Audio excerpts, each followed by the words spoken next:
Hola, bienvenidos a la cuarta entrega de Goy Friendly Presenta, donde volvemos a recibir a Mayor Payne, nuestro tuitero aficionado al arte de la guerra, que viene cubriendo distintos aspectos del arte de la guerra israelí, por llamarlo de alguna manera, y hoy nos va a llevar de la mano a lo largo del ciclo de vida de un soldado promedio de uno de los ejércitos más poderosos del planeta. Concretamente, Apu, ¿vos tenés idea de qué va a hablar? Bueno, lo que vos comentaste, que sería el hire to retire, el ciclo de vida de un soldado desde que es reclutado hasta que va ascendiendo o no por el escalafón del Tzal. Y sin demorarla más, Major, dale para adelante. Le damos para adelante entonces. ¿Cómo le va, muchachos? Tanto tiempo. ¿Todo bien? Perfecto. Bueno, un poco era eso como lo comentaba Pasante, como lo comentabas vos, Apu, tratar de ver un poco cómo es justamente el ciclo de vida del soldado israelí, o por llamarlo de alguna manera la política de recursos humanos, si se lo quiere, que es siempre un aspecto fascinante o interesante para considerar desde una institución militar. Si vos lo agarrás de cierto punto de vista, las Fuerzas Armadas en Israel o en cualquier lugar del mundo son de las últimas, si no la última institución donde todavía se mantiene eso que se decía tradicionalmente de las empresas, que uno entraba a trabajar desde lo más bajo y se formaba y hacía todo desde adentro, que eso ya no se ve ya casi en el mundo civil, pero se sigue manteniendo. Y le agregamos también el hecho de que las instituciones militares son sumamente complejas, son un micromundo de funciones, de responsabilidades, de tareas, que va mucho más allá de sostener un chumbo y tirar, y se manejan de una manera muy particular, no solo por las exigencias del servicio militar, sino también porque, por ejemplo, vos no podés tomar talento externo, vos no lo tenés que formar todo dentro de la organización. No podés tomar a un graduado, a un licenciado en militar de una egresado universidad. Lo tenés que formar desde adentro. No tomás talento externo, lo tenés que criar durante toda la carrera. Eso ya de por sí en cualquier institución militar del mundo. Y si la tomamos como la institución militar de un país como Israel, que tiene todas las particularidades que venimos hablando, lo hace bastante interesante para ver. Para arrancar, creo que podemos arrancar bien con el tema de la incorporación del personal, cómo entra uno a esta institución. Nosotros en la Argentina tenemos un sistema de servicio militar voluntario donde el que quiere entra, firma un contrato, se queda tanta cantidad de años, después si le interesa lo renueva, sigue o se va.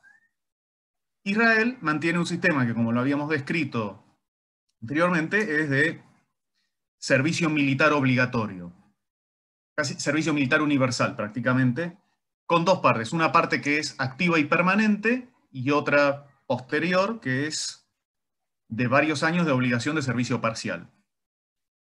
Ahora bien, ¿sí? Servicio militar obligatorio. Nosotros en la Argentina tuvimos servicio militar obligatorio, la colimba como la llamábamos. Así que hay algunas cosas parecidas, pero hay otras cosas bastante diferentes. Para empezar, acá en la Argentina, eh, digamos, por poner un ejemplo, había a cada persona que llegaba a la edad de reclutamiento se le asignaba un número correspondiente a un sorteo que se había hecho teniendo como referencia los tres últimos dígitos de su DNI.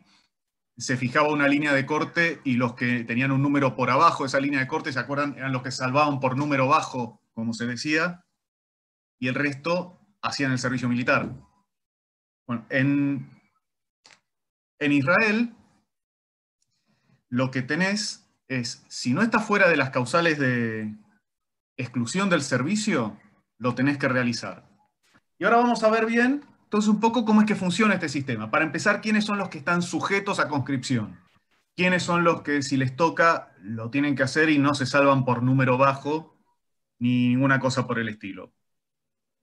Para empezar, los israelíes de ambos sexos de la comunidad judía y también los que hacen la aliyá, digamos, los inmigrantes que entran en virtud de la ley de retorno, hasta una determinada edad. Por ejemplo, si haces aliyá antes de cumplir los 18 años, te cabe la obligación completa de servicio militar. Si la haces entre los 18 y los 27, dependiendo de tu sexo, tu estado civil, tu grupo familiar y tu edad, te va a tocar o un servicio militar acotado o en todo caso la expectativa de que hagas X cantidad de meses de servicio voluntario. Y fuera de eso, quienes también están obligados a hacer el servicio militar, los varones israelíes de dos comunidades minoritarias. Los drusos, ya los habíamos mencionado en alguna que otra oportunidad, que son este pueblo minoritario que está presente en toda la región, que practica una variante medio mística y esotérica del Islam, y los circasianos. Son una minoría de musulmanes sunitas que emigraron del Cáucaso, de lo que hoy en día es Georgia y Rusia. Todos estos grupos... Ese dato no lo tenía, lo de los circasianos. Agrego algo, porque bueno, muchos argentinos hacen aliyá y terminan yéndose a vivir y muchos tienen esa cosa de si van a tener que hacer o no el servicio militar. Mis tíos, por ejemplo, que se fueron en los 90, ya con cierta edad, eran jóvenes, pero no sé, debían tener 30 y pico, 40. No tuvieron que hacerlo. Sus hijos llegaron con 5 años, 8 años. Mis primos tuvieron que hacerlo cuando llegaron a la edad de hacerlo, claro. Exactamente. Si vos haces la aliyá después de cumplir los 28, no te cabe ninguna obligación de servicio militar ni ninguna expectativa de servicio voluntario.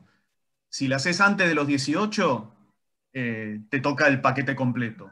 Y entre los 18 y los 27 vamos negociando dependiendo de cómo te toca. El cuadro es complejísimo. Tuve una oportunidad de verlo y es inmemorizable casi. Pero es básicamente eso. Aprovecho para hacer otra observación.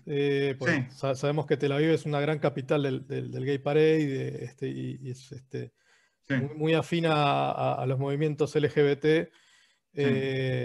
Ahí tenés solamente muñequitos de nene y de nena, pero si sos trans, tenés que hacer el ejército. También no hay ninguna limitación por ese sentido. Sí. Yo lo ponía en esos términos, digamos, como para simplificar un poco, no me iba a poner... iba a ser un campo minado, pero... No te vamos a medir el aceite... el aceite progre. Claro, el aceite progre, ni pedirte que hables con la E en inclusive, pero es interesante, una vez más, mostrar cómo toda esta cosa, esta fantochada progresista para correr al ejército de Israel, anda a conseguir, no te digo que te den un cargo en un ejército en algún país árabe tranquilo de por ahí. Solamente digo que no te ahorquen. No, tranquilamente. Pero bueno. Y en una grúa. Pero no hay ninguna restricción por orientación o cuestiones de género en ese sentido. No hay ninguna restricción a la posibilidad del servicio militar. Ni restricción, ni exención. Sí, ni exención, exacto. Y para el público,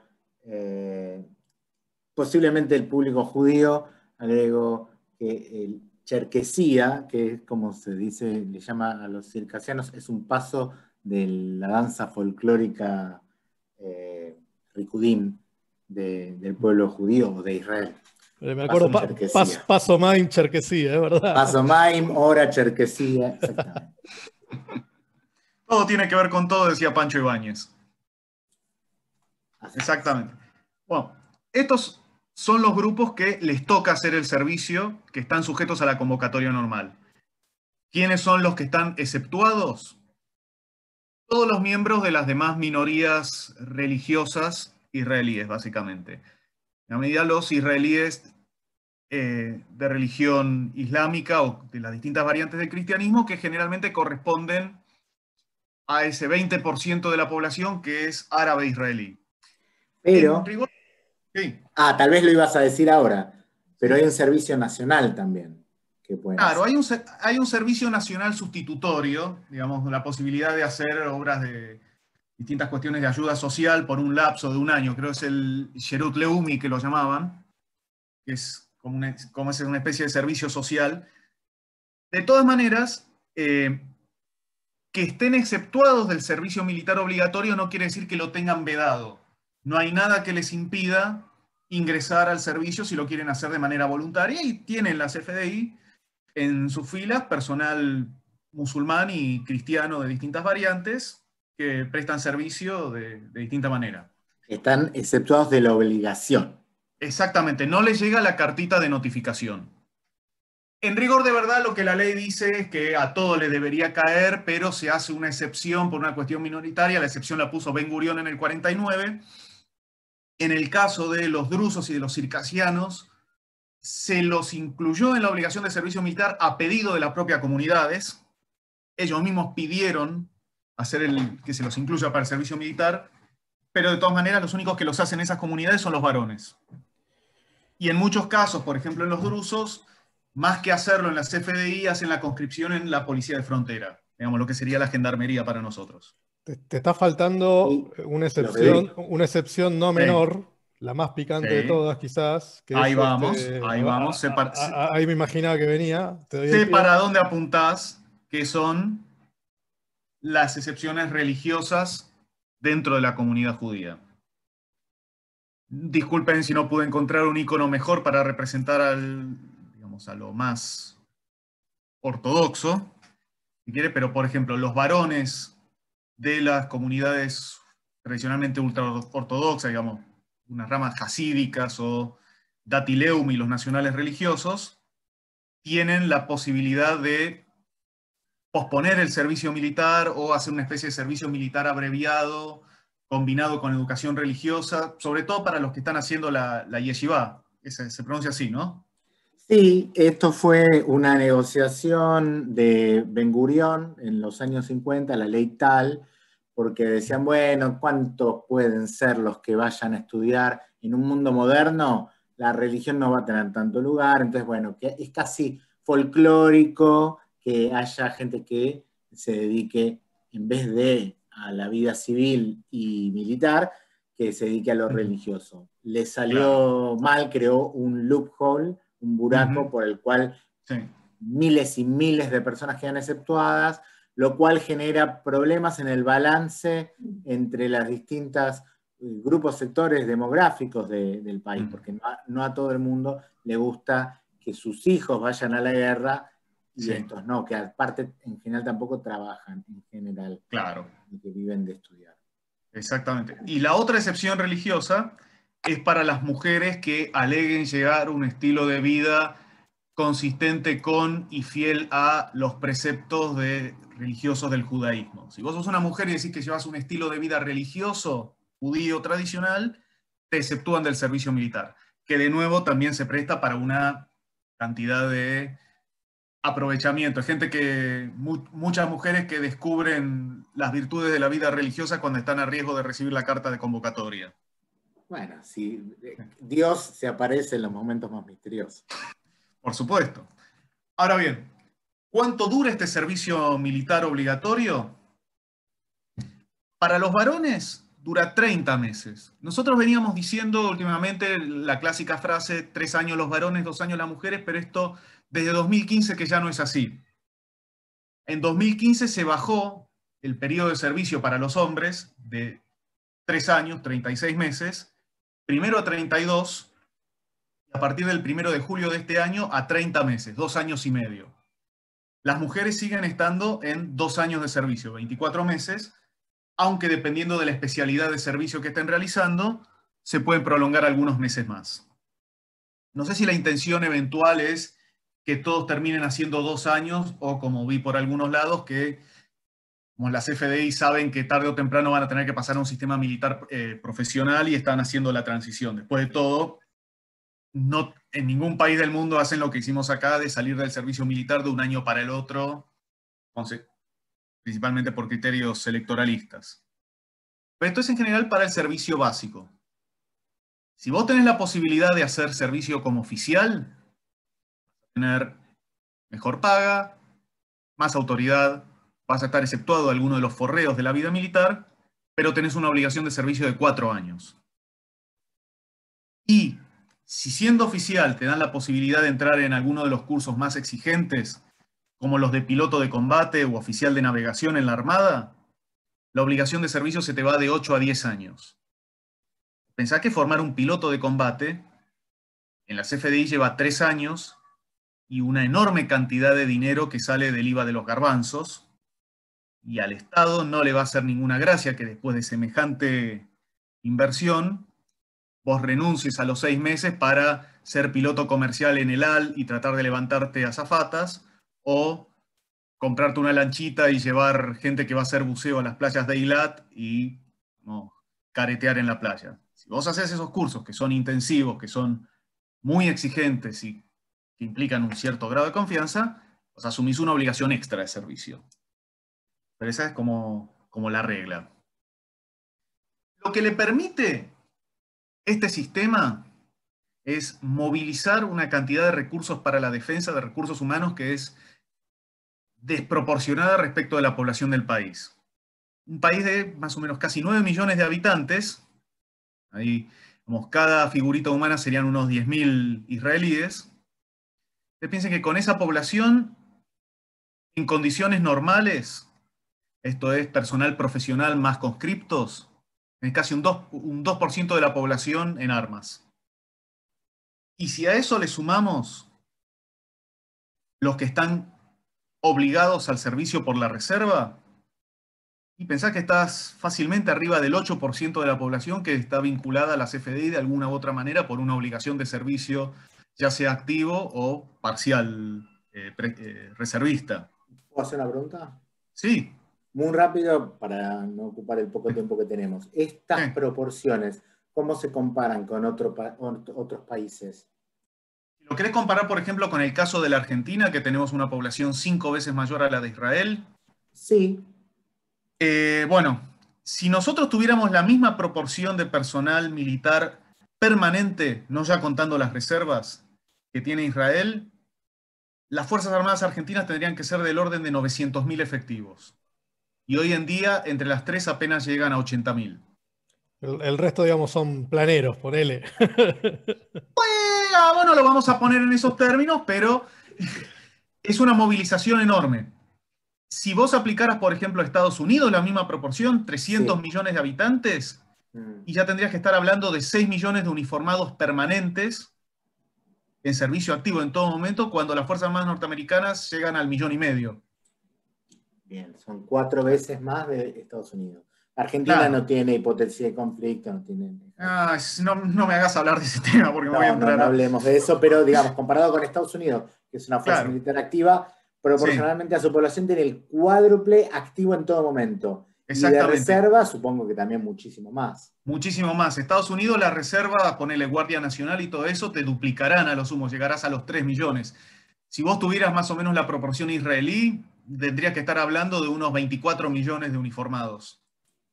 O sea, Israel es un país que puede movilizarse en tiempo de guerra, no quiero decir toda su población, porque estamos viendo que no es toda su población, pero una cantidad de tropas necesaria para defender la patria.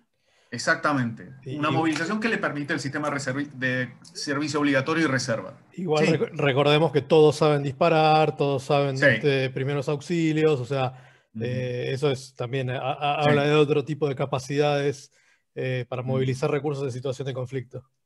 Claro, pero digamos, el porcentaje de servicio militar de la población que vos tenés con este sistema, y salvando las enormes distancias, vos te tenés que ir a un Corea del Norte para encontrar algo parecido en términos de movilización de recursos humanos para la defensa.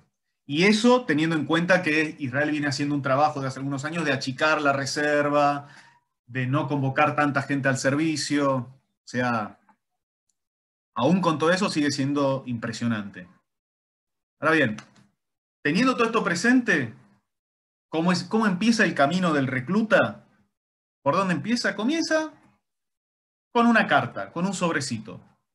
Un sobre que llega en algún momento antes de que uno cumple los 17 y antes de cumplir los 18, que viene con unos formularios que uno tiene que llenar o que tiene que entregárselo a un médico o a una figura para que lo llene, más una carta que le dice a la persona que la recibe que a partir del momento de la recepción del sobre, su culo pasa a pertenecerle a las fuerzas de defensa en virtud de las obligaciones de servicio militar contenidas en la Ley de Servicio para la Defensa de 5.746 o, para los GOI, 1986 y sus modificatorias posteriores.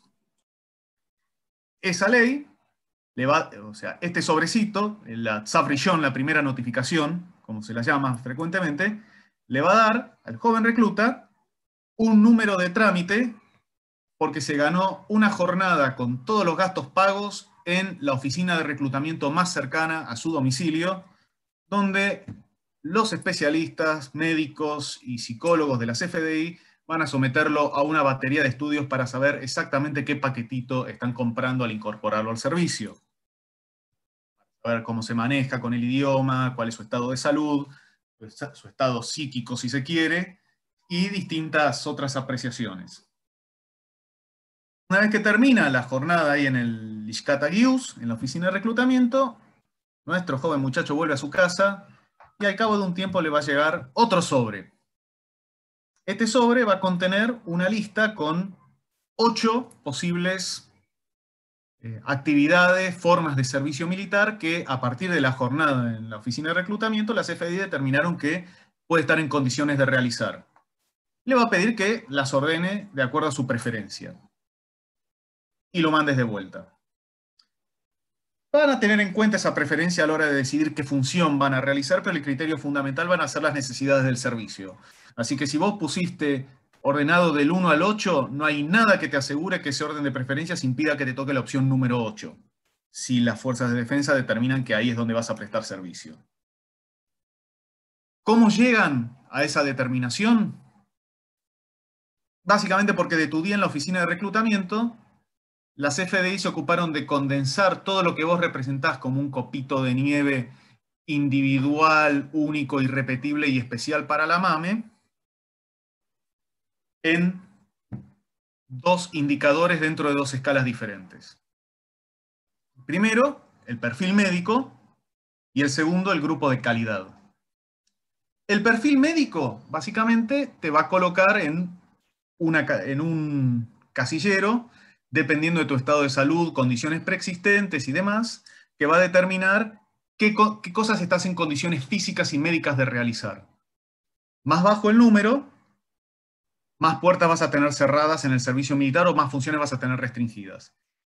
La determinación de los números es totalmente aleatoria. O sea, se seleccionaron algunos números, se los ordenaron de mayor a menor y se le asignó un número a cada perfil. O sea, esto es porque generalmente se pregunta, ¿no existe un perfil 100? Por más que hay una leyenda urbana que dice que para tener perfil 100 tendrías que tener el prepucio, pero eso ya es otra historia. Sí, la conozco. Bueno, podés ir desde el 97, donde sos un semidios Sabra, hasta el 21, donde estás exceptuado del servicio por incapacidad médica.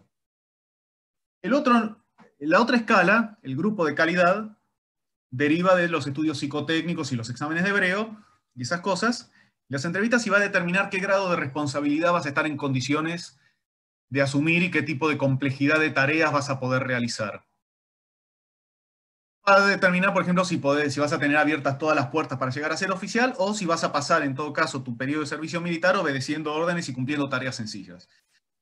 Lo importante a tener en cuenta acá es que el perfil médico puede cambiar a lo largo de tu carrera dependiendo de tu situación médica o tu estado de salud, pero el grupo de calidad es inmutable. Una vez que te lo asignaron no se puede cambiar. En la CFDI la primera impresión es la única impresión. Mayor, Sí. estos días justo vi circular un tuit de la CFDI Sí, donde mostraban soldados discapacitados. sí, Que calza muy bien. O sea, de hecho, es además parte de, digamos, de un esfuerzo de relaciones públicas o de prensa que hacen, claro. mostrando nuevamente que no solamente es inclusivo en temas de género, sino también en temas de lo que son, digamos, dificultades Sí. por diferentes aptitudes para no herir susceptibilidades. No, por supuesto. O diferentes capacidades. Es interesante eso también. Sí. Eso está contemplado. Si vos te fijás, el perfil 21, que es, digamos, la excepción médica permanente, no te veda el servicio militar si vos te querés ofrecer voluntario. Si vos te querés ofrecer como voluntario, te presentás, haces la solicitud y te pueden reclasificar a un perfil 25, que es el que figura ahí, que son aquellos que se ofrecen para servicio teniendo un perfil 21 o 24, incapacidad permanente o incapacidad transitoria por motivos no militares. Y vos haces una especie de servicio militar, digamos, limitado, pero dentro de las posibilidades, como lo que vos decías, como para mantener abierta la puerta aún para los que no están en condiciones. Pero sí está contemplado eso. De hecho, uno de los protagonistas estaba en silla de ruedas y creo que se dedicaba a lo que era guerra cibernética, básicamente. O sea. Sí, totalmente. Pasa que hay muchas funciones para las cuales no necesitas estar en un estado de salud 100% óptimo.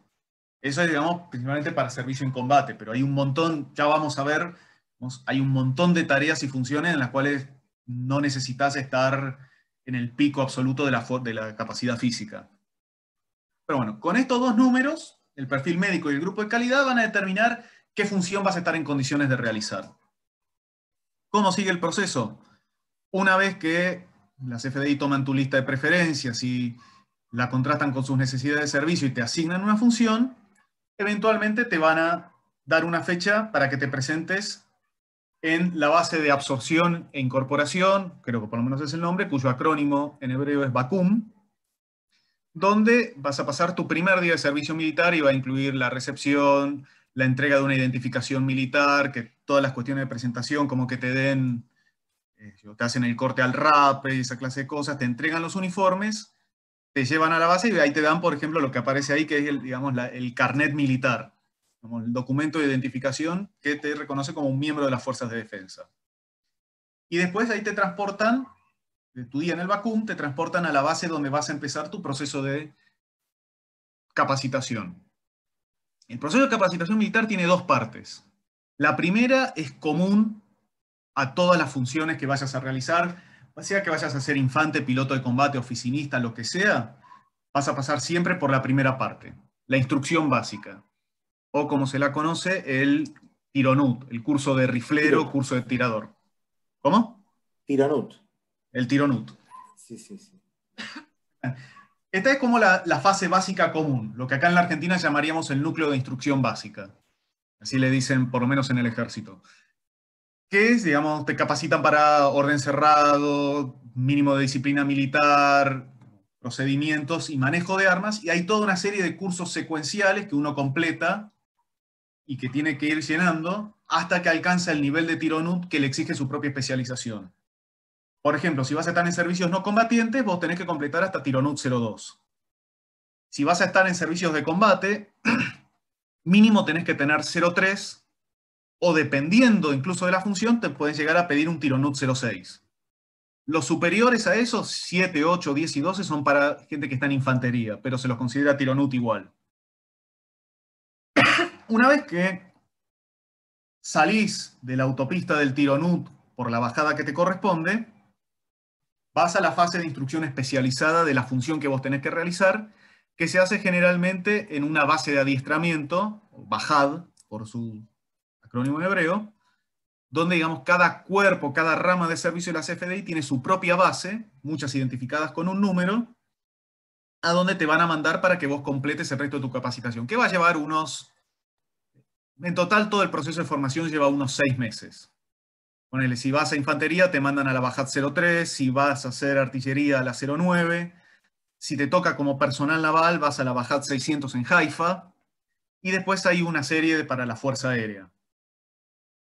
Y todo este proceso, digamos, es lo que termina. Bueno, muchas de estas bases están repartidas por todo el país, ahora hay todo un proceso para concentrarlas en una super base militar que se llama la Ciudad de las Bajad, o la base Ariel Sharon por su nombre formal, en el Negev, ahí en el desierto. Pero es todas, digamos, las escuelas de formación y perfeccionamiento especializado. Y ahora viene, digamos, un poco hablemos de la parte del servicio militar de las mujeres. Acá, digamos, ya había habido algunos pedidos en los comentarios de que tratara este tema y me pareció que iba a ser de distracción si ponía el tema de los gráficos. Así que, aparte, no se presta tanto para lo gráfico. Aparte sí que vamos a dejar que esté como esto un poco de adorno de fondo. ¿Hay algún problema con esta parte, muchachos? ¿O? No, no. En absoluto. Que nos En tilden, absoluto. que nos tilden de lo que nos quieran tildar, pero qué lindas chicas. Qué lindas chicas. El pinkwashing. Ahí está la Mujer Maravilla, de paso. A ver si la encuentran. La señorita Bueno, Gal Gadot, es verdad. Cierto que Gal Gadot, ahí está. Exacto. Bueno, Israel es de los pocos países del mundo, y hasta hace algunos años que los escandinavos se subieron a la moda, en Occidente era el único que, digamos, impone servicio militar obligatorio a las mujeres. Ya vimos una de las características, que es que este servicio militar obligatorio es por un plazo menor, de 2 años. La otra característica que tiene es que las mujeres están excluidas de las funciones que involucren principalmente combate de primera línea. Si la función principal que vas a realizar es combate directo contra el enemigo, salvo muy raras excepciones, las mujeres lo tienen vedado. Hay un componente, digamos, no es un componente estrictamente, digamos, discriminatorio. Esto es una cuestión que se presenta prácticamente en todo el mundo. En Israel tiene un componente religioso porque el tema de las mujeres prestando servicio militar es algo que no cuaja del todo con el establishment religioso, y cada tanto tiempo hay chisporroteos porque los grandes rabinos sacan como una especie de fallo diciendo que no es lícito para las mujeres hacer servicio militar o cosas por el estilo, y ya vimos la cuestión de las mujeres que tienen estilo de vida religioso. Pero después hay todo un montón de otras cuestiones vinculadas a si conviene exponer a las mujeres al riesgo de captura o muerte, tema de la confraternización, si satisfacen los requerimientos físicos como para el servicio en combate, pero digamos, es un debate que siempre se va a saldar de una manera que no va a dejar conforme a todo el mundo. El problema con esto es que la exclusión del servicio de combate en primera línea forma las vigas del techo de cristal en la CFDI, digamos, el límite al ascenso profesional de las mujeres. Para acceder a los cargos más altos, digamos, o a los ascensos a grados de general, salvo muy raras excepciones, te exigen servicio en unidades de combate. Y si bien las mujeres manejan chumbos porque y si tienen el tironut cumplido, al no prestar servicio en combate o en unidades de combate, sus posibilidades profesionales de llegar a brigadier general, mayor general, están muy limitadas. No hay mucha demanda para generales de recursos humanos, administración, contadoras, etc. Creo que en la historia israelí no deben haber sido 5 o con toda la furia 10 las mujeres que llegaron a un grado de general.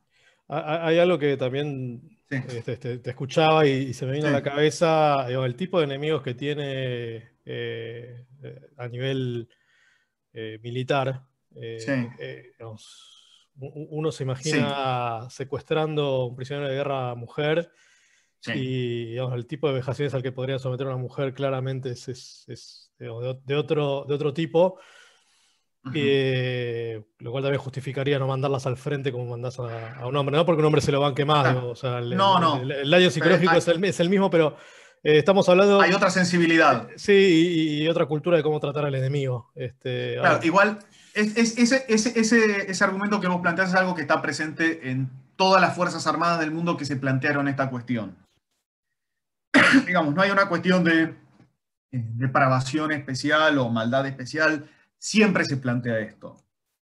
Y es un argumento que siempre tiene como sus consideraciones. Aparte, imagínate lo que hubiera sido, por ejemplo, un Gilad Shalit, por ejemplo, un caso similar al de él, que lo hubieran tomado prisionero. estaba pensando exactamente en ese caso donde vos te tienen guardado, o en el caso de una mujer la tengan guardada 2 años, o Sí, sea, y la verdad que uno ya se imagina lo que pasó a un chico como Gilad. sí, En el caso de la mujer debería haber sido varias veces peor. exactamente. Pero esto es algo que se plantea en general, no es, esto es en todo el mundo. En Israel tiene este condimento, y aparte es un poco una política, si quiere, más conservadora de lo que era preindependencia. Por ejemplo, en la Haganah no había ninguna limitación para que las mujeres pelearan un chumbo y pelearan en primera línea.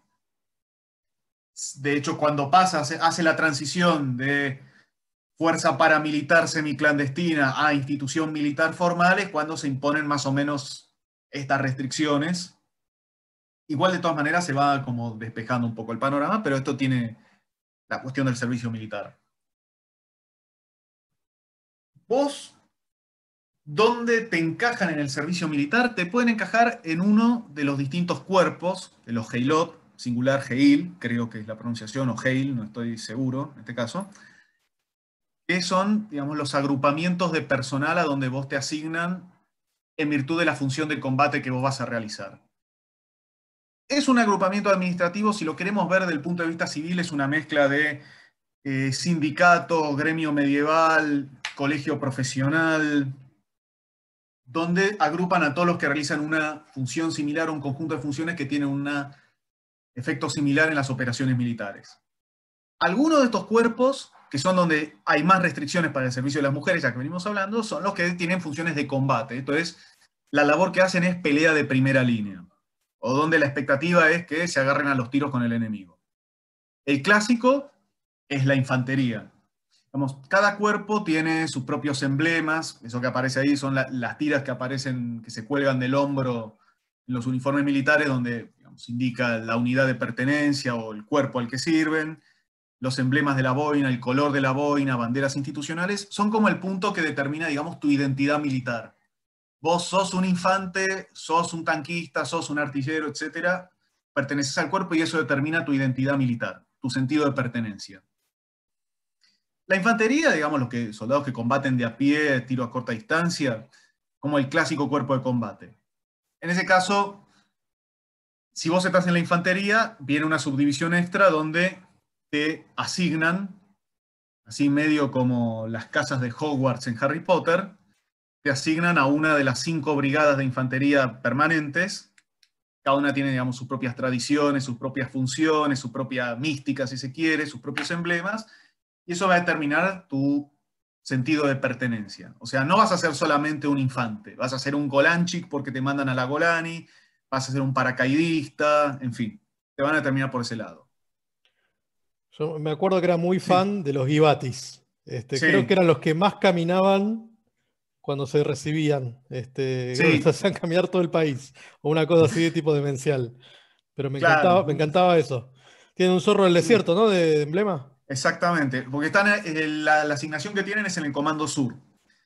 Eran una de las brigadas históricas de la época de la Guerra de Independencia, la disolvieron después de la Guerra del 48, la recrearon en los 80 con la idea de que fuera como la infantería de marina israelí, pero cuando las FDI decidieron que medio que no valía la pena tener, digamos, tropas que hicieran desembarco estilo rescatando al soldado Ryan, pasó a ser como la brigada de infantería típica del Comando Sur.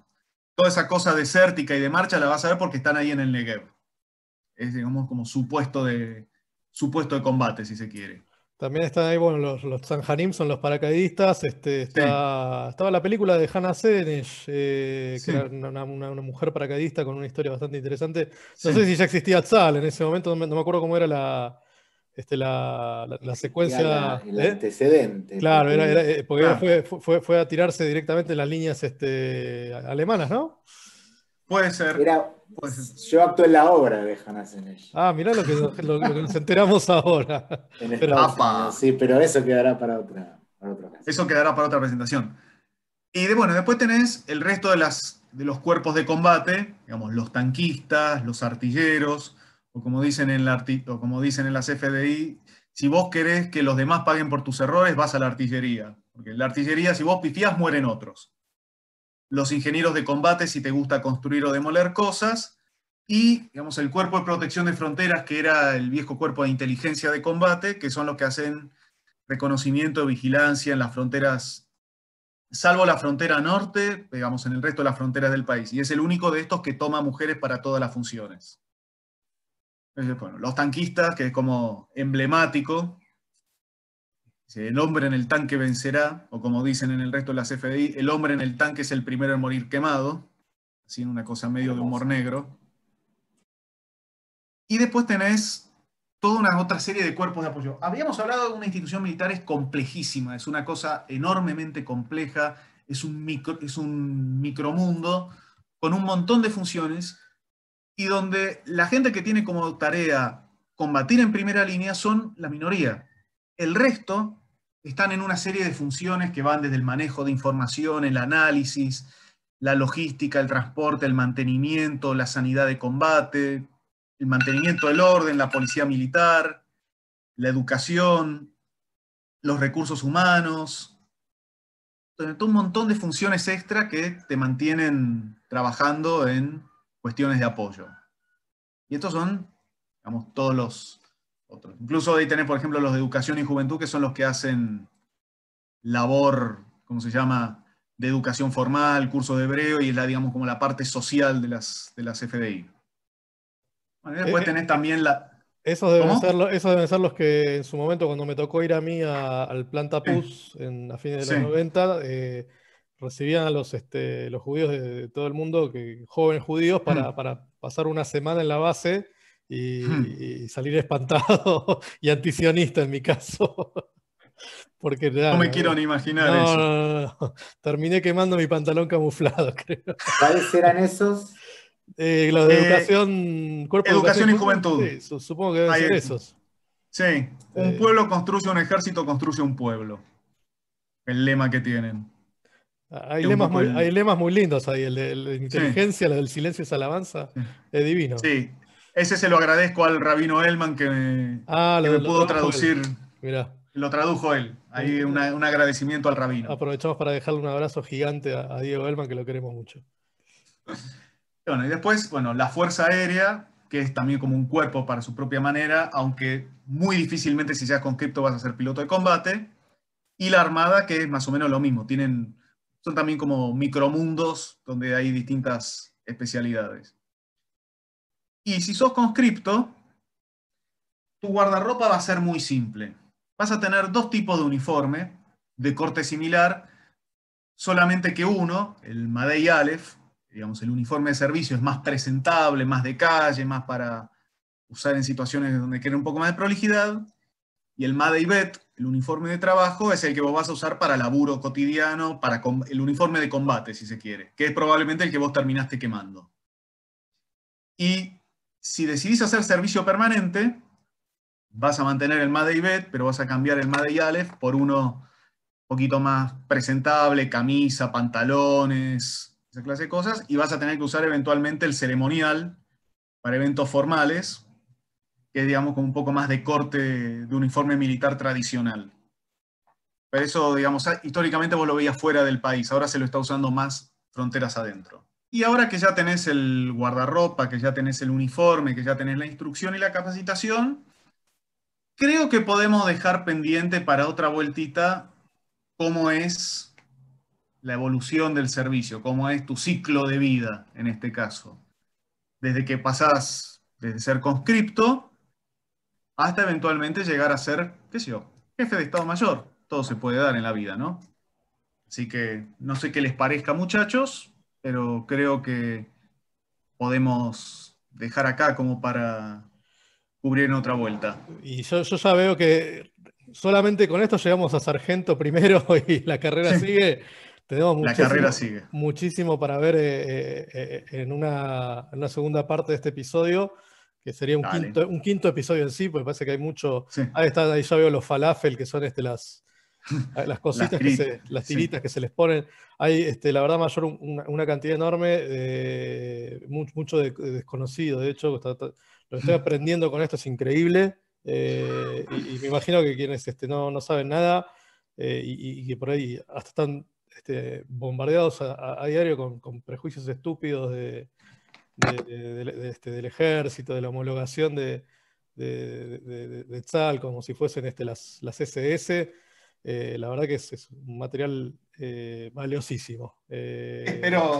Espero que lo hayan disfrutado. Sí, sí, sí. O Sí, sea, no creo que exista un material de este nivel de calidad y detalle en castellano.